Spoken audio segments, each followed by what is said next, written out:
Well, welcome to our viewers here in Nigeria and around the world. Thanks for joining us this hour of World News. I'm Amarachi Ubani. Here's what's coming up within the hour. U.S. President Donald Trump announces a travel ban for 12 countries around the world in a bid to protect U.S. citizens. China condemns Trump's restriction on foreign student visas at Harvard University. Plus, it's World Environment Day. The focus is here on beating plastics. Let's begin. And we're starting off in the United States, where President Donald Trump today announced a ban on travel for 12 countries into the United States. An additional 7 countries face partial travel restrictions. The U.S. president says the move is to protect Americans from dangerous foreign actors. The ban takes effect from June 9. Countries affected are Afghanistan, Chad, Congo-Brazzaville, Equatorial Guinea, Eritrea, Haiti, Iran, Libya, Myanmar, Somalia, Sudan, and Yemen. And those with visa restrictions are Burundi, Cuba, Laos, Sierra Leone, Togo, Turkmenistan, and Venezuela.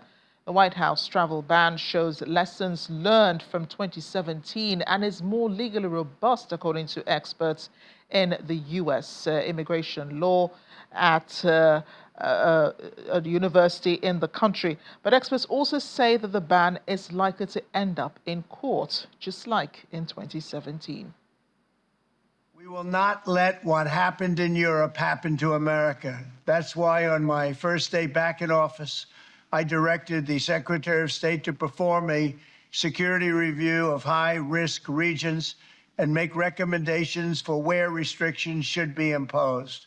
Among the national security threats their analysis considered are the large-scale presence of terrorists, failure to cooperate on visa security, inability to verify travelers' identities, inadequate record-keeping of criminal histories, and persistently high rates of illegal visa overstays, and other things. Very simply, we cannot have open migration from any country where we cannot safely and reliably vet and screen those who seek to enter the United States. That is why today I am signing a new executive order placing travel restrictions on countries including Yemen, Somalia, Haiti, Libya, and numerous others. The strength of the restrictions we're applying depends on the severity of the threat posed. The list is subject to revision based on whether material improvements are made, and likewise new countries can be added as threats emerge around the world. But we will not allow people to enter our country who wish to do us harm, and nothing will stop us from keeping America safe. U.S. President Donald Trump, now more from Trump now, as he's been talking about efforts to put America first. According to him, America is entering into its golden age. Let me thank all of the appointees for your tireless efforts to deliver our promises and to put very simply, it's very simple words to words, America first. It's all about putting America first. And by the way, we're going to help other countries, but first we have to straighten out our country. Don't you think so? And it's not going to take too long. A very special thanks as well to your spouses and children, families and loved ones for the support that you've given us. And we're saving our country. This would have been a country, we were a country in shambles, and now we're a country that is just in love with itself, in love with its people, and everybody's talking about it, and it's such an honor to be involved with you. And without you, it wouldn't be happening, because together we've begun the golden age of America. This is now the golden age of America. It's a beautiful term and a beautiful country. And we're going to make our nation safer and stronger and prouder, richer, freer, and greater than ever before. And I can give you my word, I'm going to work so hard. We're going to work harder than any president's ever worked. We have to, because we got off to a little rough start. They gave us a very bad hand, and we've taken that bad hand and we've turned it into the best hand you can get, and you're the reasons why.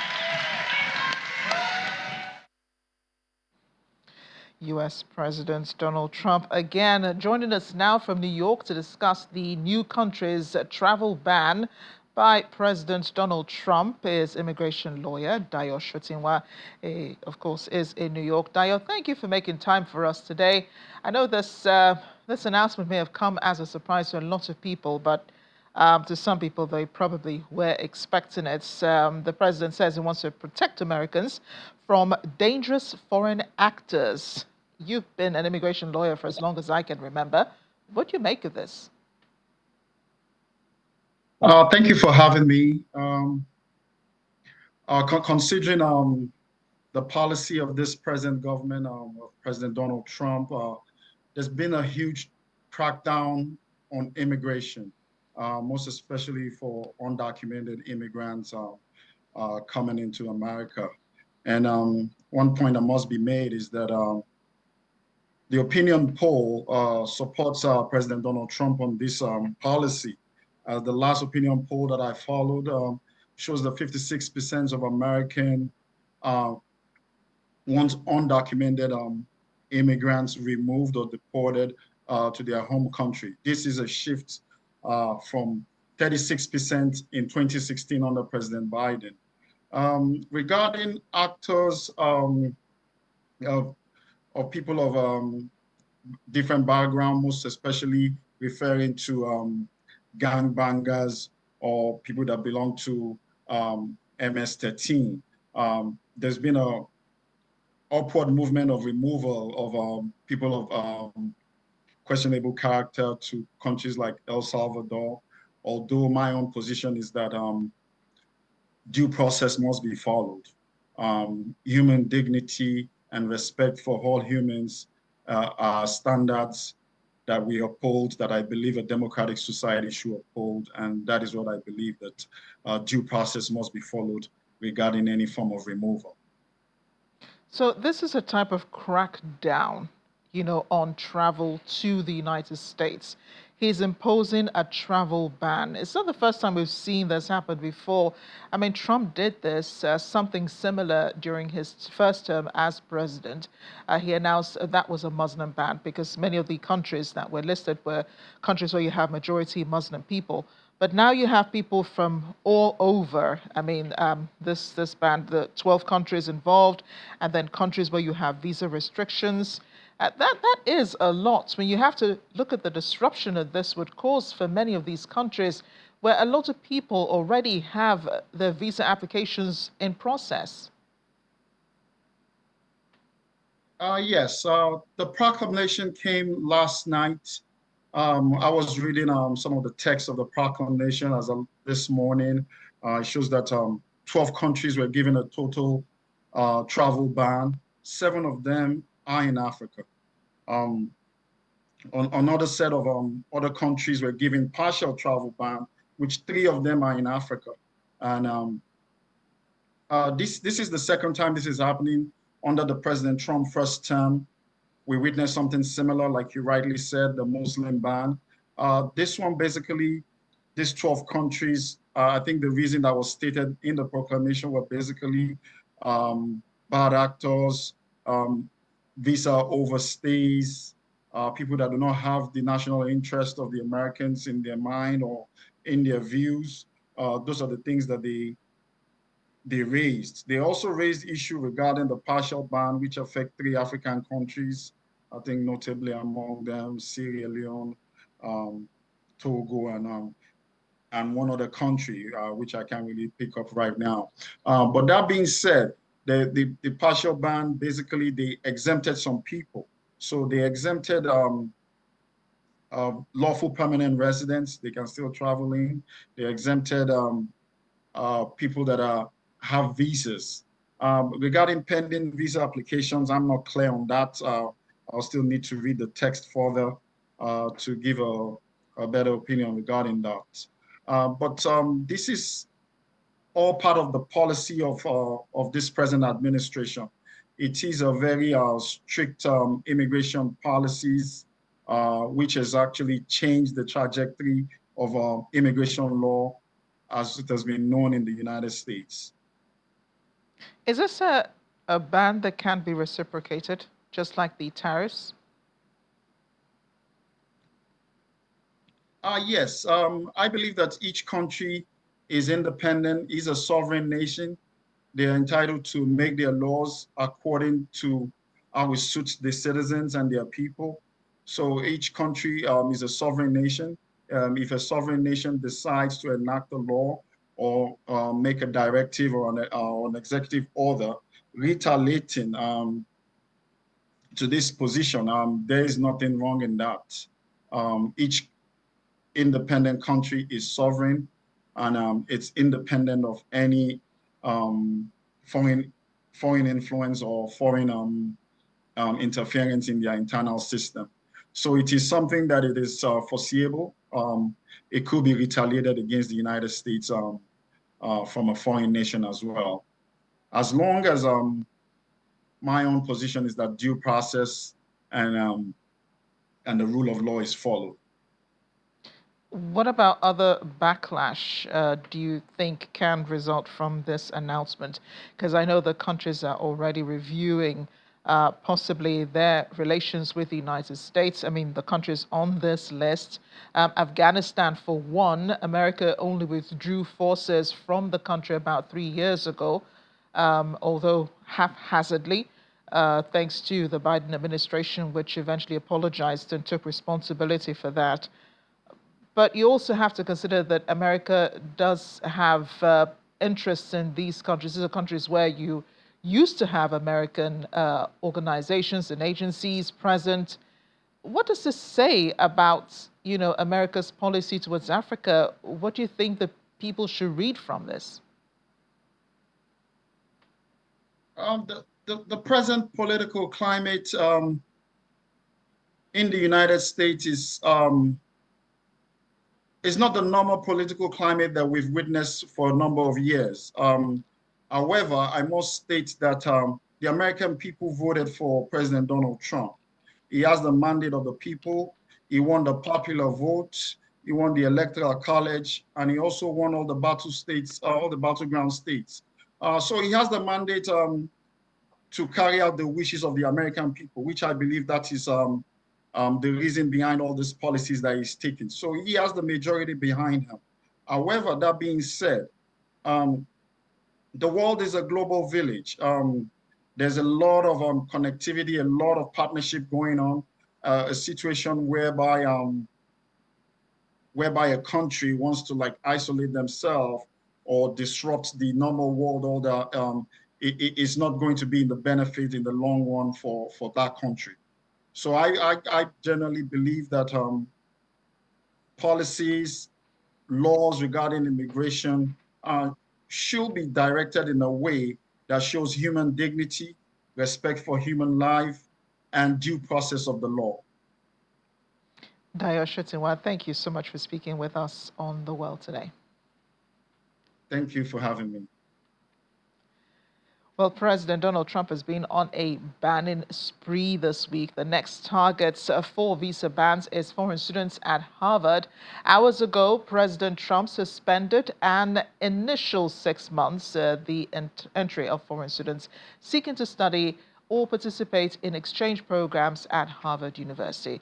The U.S. president issued the proclamation on Wednesday, citing national security concerns and declaring it detrimental to U.S. interests to continue allowing foreign students at the institution. Harvard has responded by calling the order retaliatory and emphasized it would continue to protect its international students. Trump's announcement is a further escalation of an ongoing legal row with one of the U.S. government's, with one of the U.S.'s most prestigious universities after Harvard refused to yield to a series of White House demands in April. Well, the announcement by the U.S. president has come under a lot of criticism in China. The Foreign Ministry said people-to-people exchanges are the basis for promoting exchanges and cooperation among countries. Foreign Ministry spokesperson Li Jian criticized the White House proclamation that restricts foreign students' visas at Harvard University, saying educational cooperation between China and the United States is mutually beneficial. China has consistently opposed politicization of educational cooperation.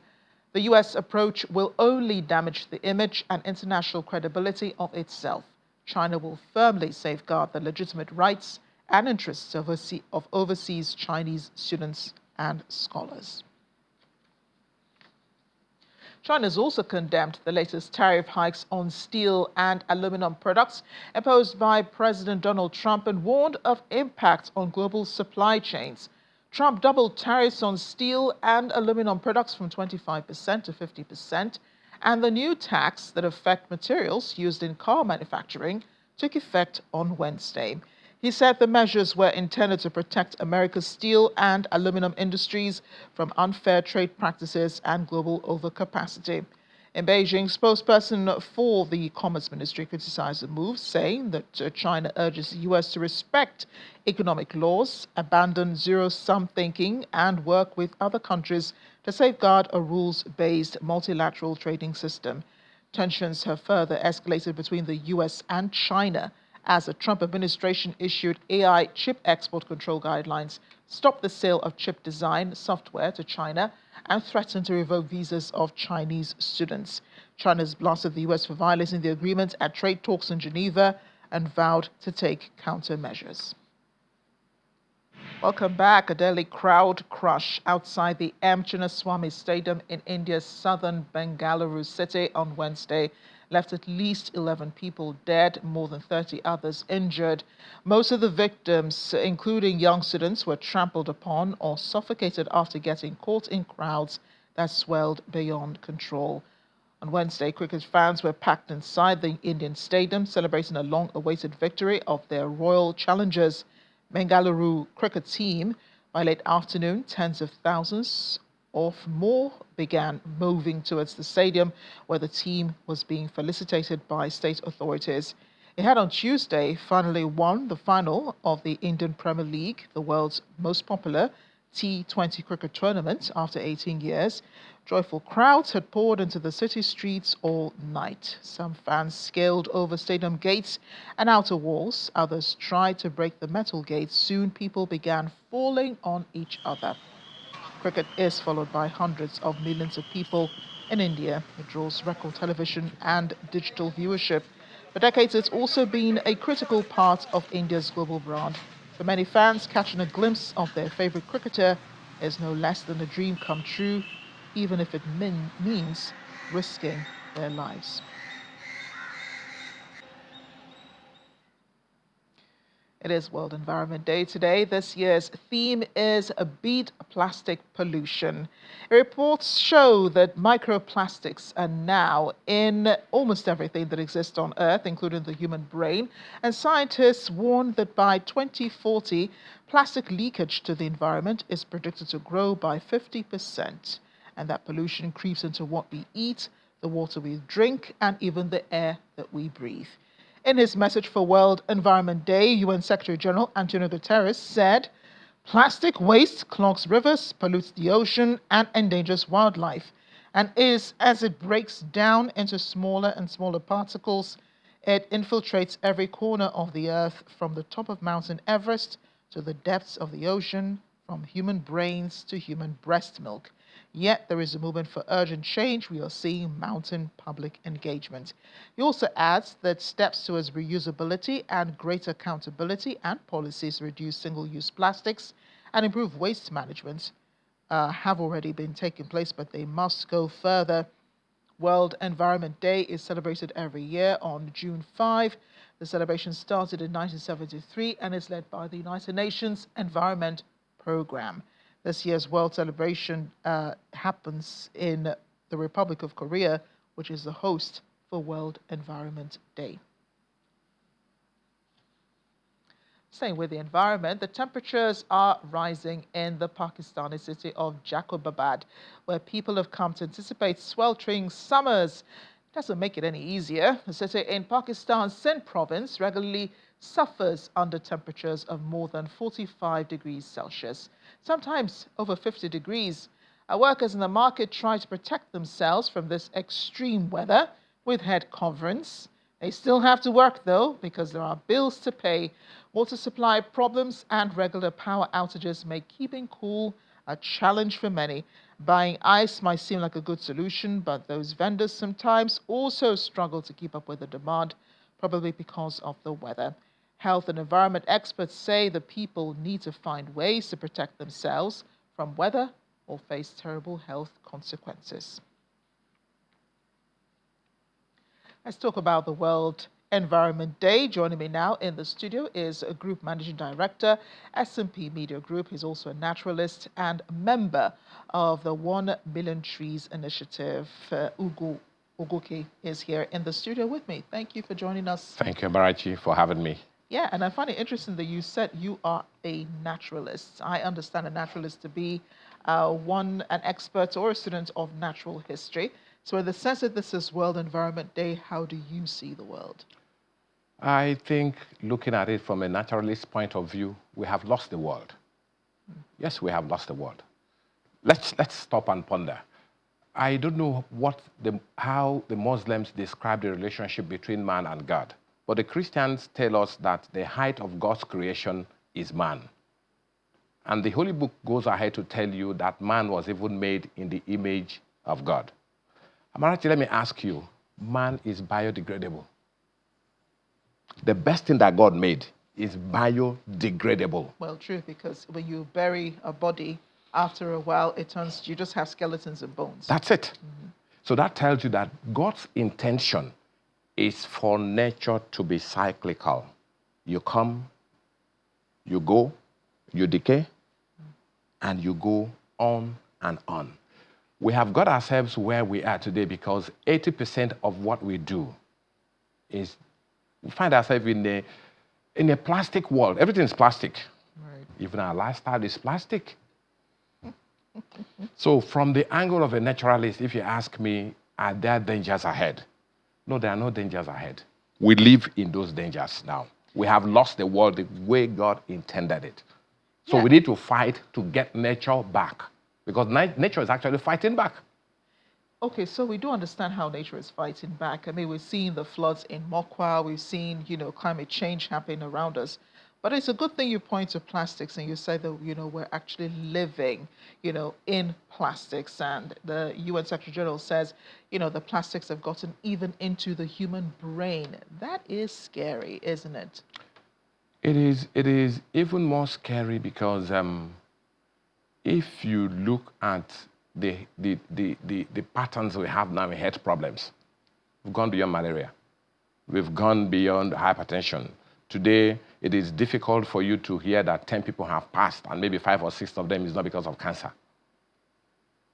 Is that a direct result of plastic use? Some of these things that we consume are carcinogenic. And the truth is, you can't live a plastic life and expect sanity. It is difficult. When you're talking sanity now, you're talking about mental. No, not from that angle. From the angle of distorting the ecosystem. Okay. You can't have floods when we have not distorted the ecosystem. True. You can. I'm not sure that the place we call Sahara Desert today was desert when God created the world. It sounds like it was probably, a large body of water that used to exist there. And then here we are today. Climate change dried up. And here we are today. I don't want to say where we're going, but this is a very simple case, a scientific case of, let me bring it down a little bit. In this part of the world, we'll talk about, the curse of your forefathers coming, they call it ancestral curse. I think that's what climate change is. What we do today, the next year or the next 20 years, catches up with us children. It's ancestral. And by the way, environmental issues don't understand boundaries. They don't know where Imo State is. They don't know where Lagos State is. When the floods come, it sweeps. It does. That's the truth. They don't understand America. When, what used to be ice before melts and comes down here, we live in the same world. Yeah. And I think, therefore, what to do is to begin to ask ourselves, how did we get it wrong? And begin to retrace our steps. If we don't do something now, something will do us. Yeah, but I think, well, kudos to the Lagos state government. They already have started doing something about it. There's a ban on single-use plastic. And I know that there was, some time ago, there was a ban on the use of styrofoams because of how they clogged the drains and prevented, water from, wastewater from passing through the waterways. But people still don't understand how important it is not to use single-use plastics and dump them on the roads. We still see them all over. And I know that you may have also seen that dump site on your way to the office. Not the dump site. Well, the mountain. Oh dear. The dump. That's you how know? you refer to it. Now, I tell you something. The most worrisome part of it is not what these plastics do. That's not the most worrisome part of it. The most worrisome part of it, we also have become reckless in our plastic culture. Explain that. It is a commonplace thing to find someone buy a bottle of water, squeeze it into his mouth, and just dump it and move on. He feels that nothing's wrong with it. We have not got to that consciousness to the point where we know that what we are planting, we will plant today and reap tomorrow. We'll plant it today, and when the rain comes in the evening, we'll reap it that same day, and the gutters are all clogged. Until we get to the point where people see the danger in plastic, yes, it's dangerous. Thanks to Lagos state government by taking that bold. And by the way, we need a very strong political will to say enough of this rubbish. Yeah. And that will come by way of not just appealing to the culture of recklessness in terms of dumping of refuse, by now making it a bit serious with the law. So that, because the way we're going, we're in trouble. We are in trouble. But possibly also adding some value, to it. If they sort of provided some monetary value, people, preventing, the indiscriminate disposal of plastics, that might also help. That might help people be eager. Yeah, that would be the ultimate way to go. The scavengers are doing so much on their own. Yeah, they are. Because they are picking up, these items and sending them for recycling and all of that. They are doing a lot on their own. But I think it's some kind of, somewhere in between the line, between the carrot and the stick. Let there be a commercial incentive for you to return those bottles.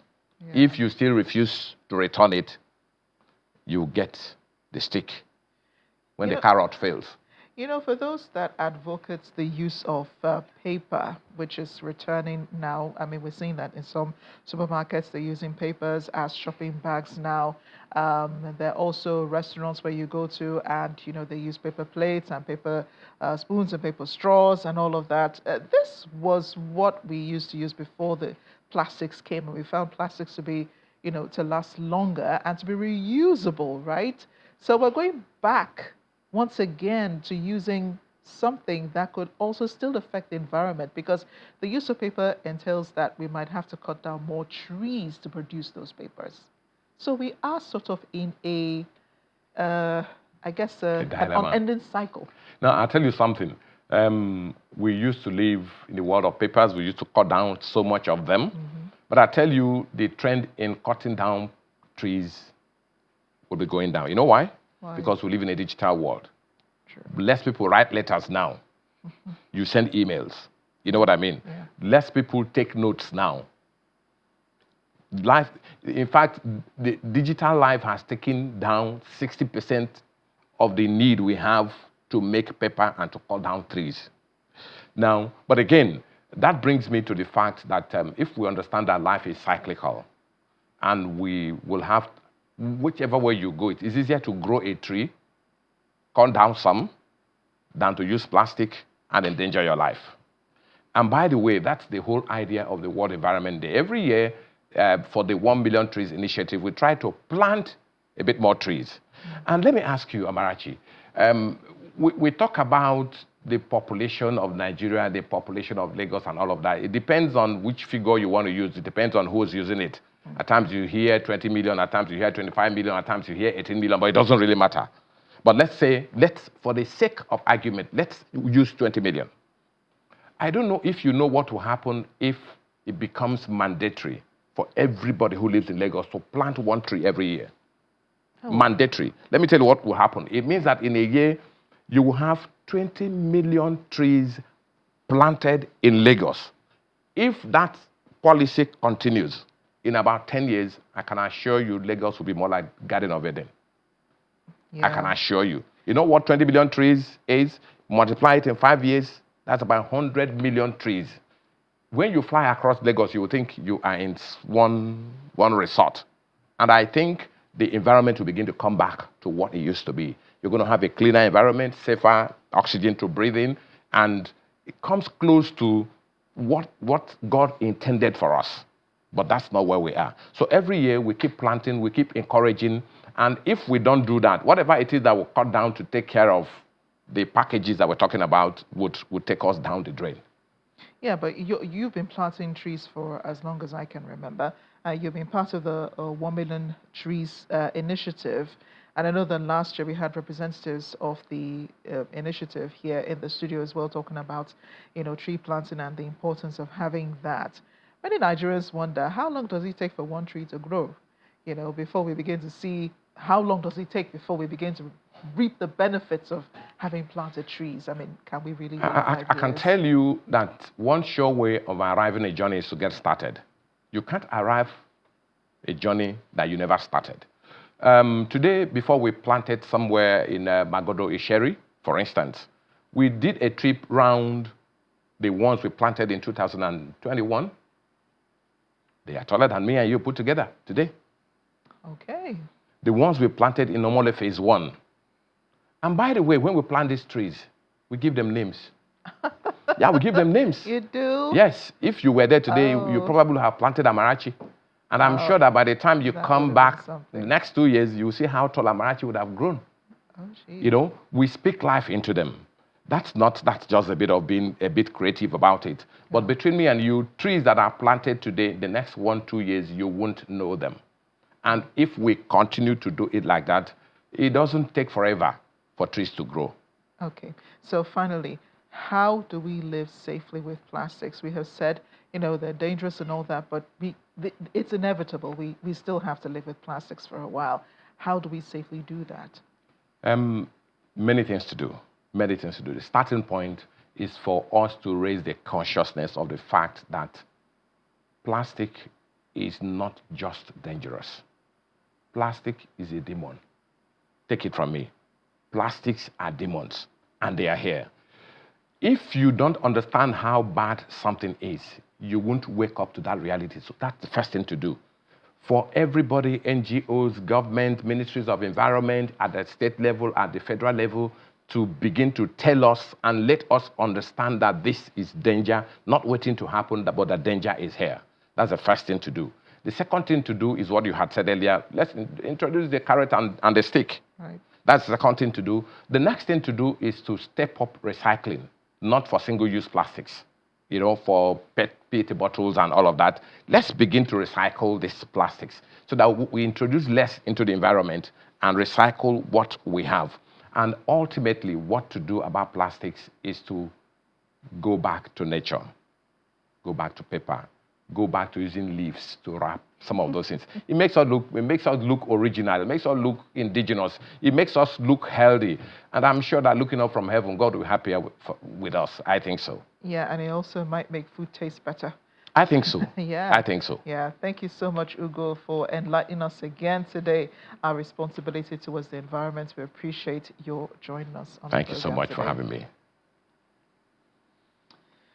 Well, South Africa's Department of Agriculture is extremely worried, it says, following the discovery of a foot and mouth disease case at Gauteng feedlot facility owned by Karan Beef, the country's largest beef producer.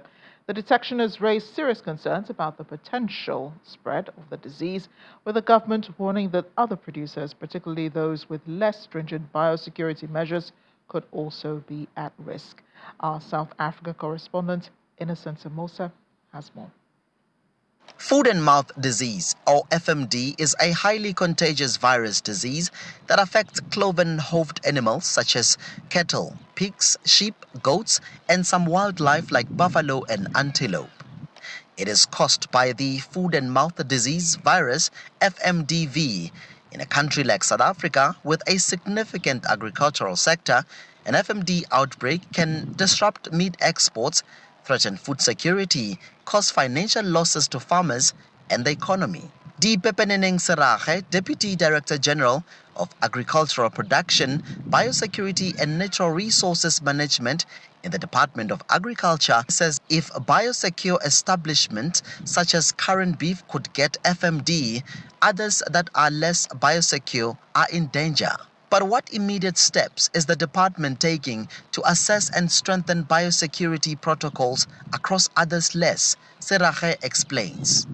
Steps that the department is taking to ensure that biosecurity measures are strengthened will involve shortly, after Minister signs a directive, what we call Section 91B of the Animal Diseases Act, which will be about controlling of all cloven-hoofed animals in the country, the movement thereof. So that is one way of strengthening the adherence to biosecurity measures, which farmers already know of, but for some reasons they do not adhere to. So we'll also be controlling auctions and movement, transportation of livestock in the country. Serage says this is not classified as a disaster. Government doesn't have to really have any financial assistance to farmers for things that like FMD outbreak, which is not a disaster. Definition of a disaster is about things that could not be prevented. Foot and mouth disease cannot be classified as a disaster because if farmers adhere to biosecurity principles, we wouldn't have FMD. With the department currently dealing with outbreaks in KwaZulu-Natal and now in Gauteng, questions around whether or not South Africa's vaccine supply chain and response capacity is adequate to handle multiple current FMD outbreaks. From Mpumalanga, South Africa, Innocent Simosa, Channels Television News. Beyond Africa now, thousands of activists have gathered outside the UK Parliament in London, demanding an immediate halt to arms sales to Israel. Organized by groups including the Palestine Solidarity Campaign, Médecins Sans Frontières, and Friends of Al-Aqsa, the demonstration aimed to pressure lawmakers over what participants called UK complicity in Israel's ongoing assault on Gaza. The activists formed a red line around the Houses of Parliament, waving Palestinian flags and holding banners on Westminster Bridge, reading "Starving children is a red line, arms embargo now." Jeremy Corbyn, former Labour leader and now independent MP, stood with the demonstrators outside Parliament while Greenpeace activists displayed a large banner stating "Arms embargo now."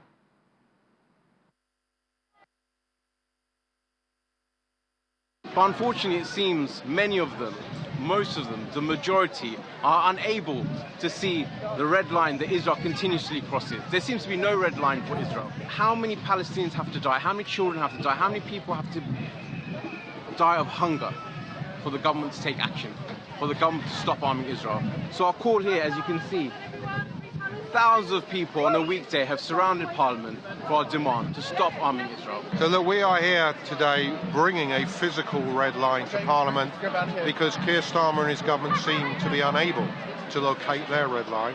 Our question to Keir Starmer is, if the forced starvation of children is not a red line, where is your red line? We come here also to say this: the demands that we are making of you for a full arms embargo and sanctions, meaningful sanctions, is supported by the majority of the British public. That is being demonstrated in an opinion poll that we have released today that show by a margin of 4 to 1 the public support the demand for an arms embargo.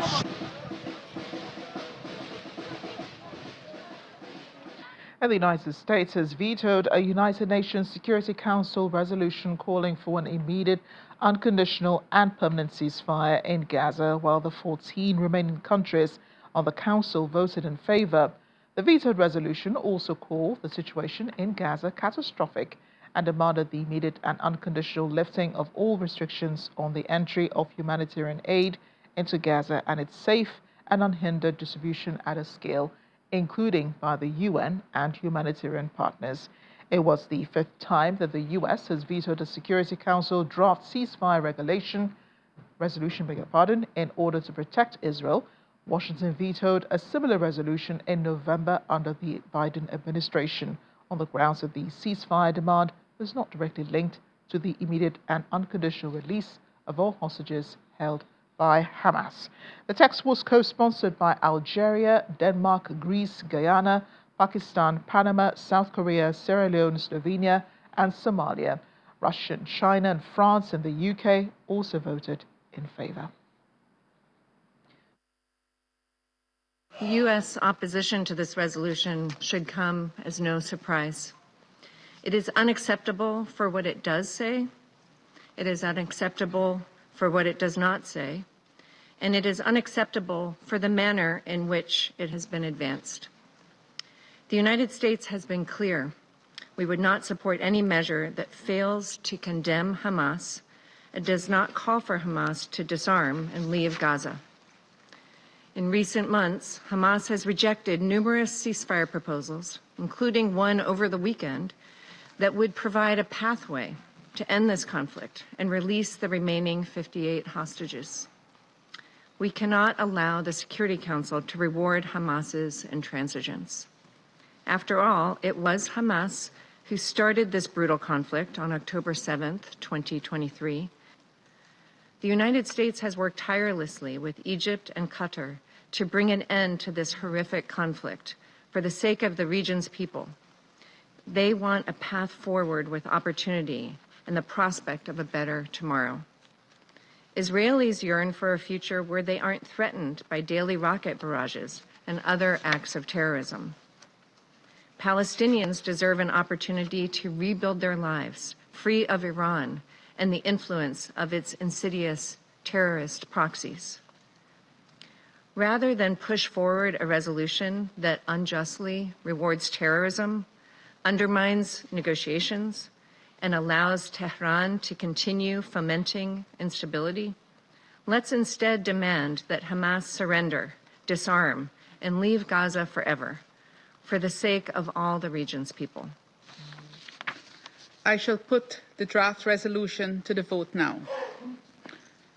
Will those in favour of the draft resolution contained in document S 2025/353 please raise their hand?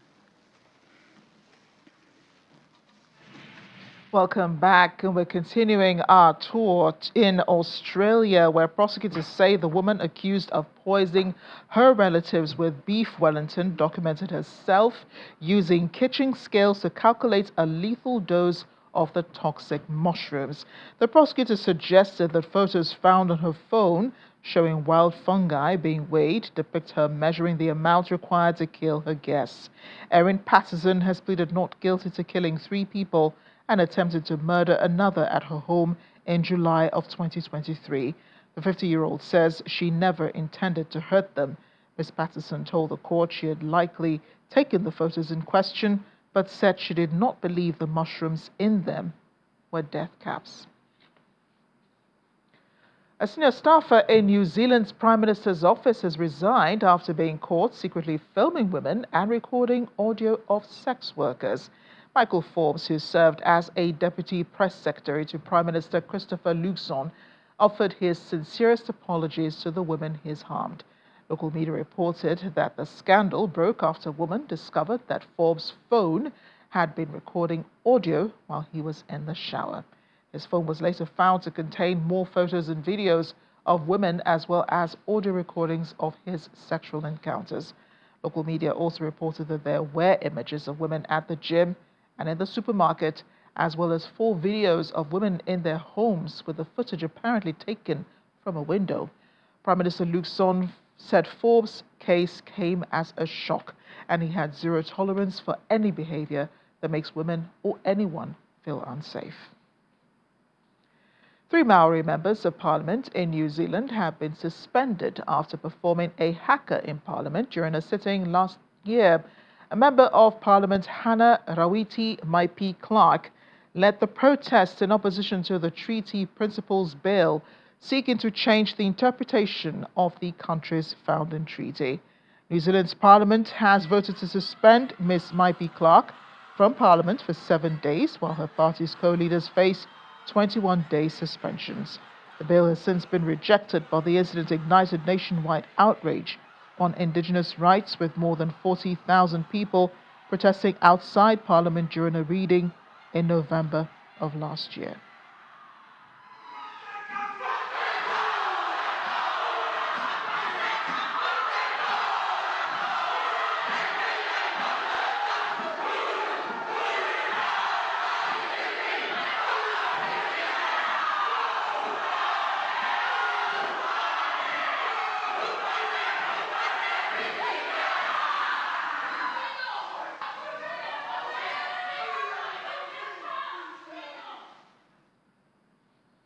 And as we end the world today, a rare form of red lighting known as red sprite has streaked through the night sky near Shenan in southwest China's Xizang Autonomous Region.